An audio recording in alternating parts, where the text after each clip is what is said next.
Welcome back to my channel. চারিদিকের পরিবেশ পরিস্থিতির কথা মনে রেখেই কাউকে আমি জিজ্ঞেস করব না তোমরা কেমন আছো। তবুও আমরা আমাদের জীবনের কিছু স্বাভাবিক নিয়ম নীতি এড়িয়ে যেতে পারি না। যেমন আমি আগেও তোমাদেরকে অনেকবার বলেছি, ঠাকুরকে আমি আমার পরিবারের একজন মনে করি, সদস্য হিসেবে।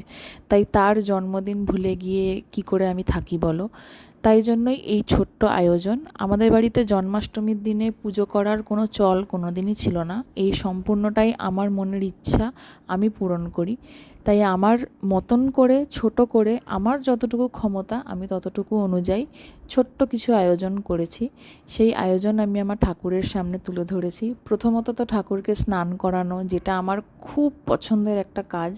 তারপরে এই সুন্দর জামা, ফুলের সাজ দিয়ে সাজিয়ে এই ছোট্ট ভোগ নিবেদন। আর এবারের স্পেশাল জিনিস হলো এই কেকটা, যেটা আমার পুজোটাকে আরও পরিপূর্ণ করে তুলেছে।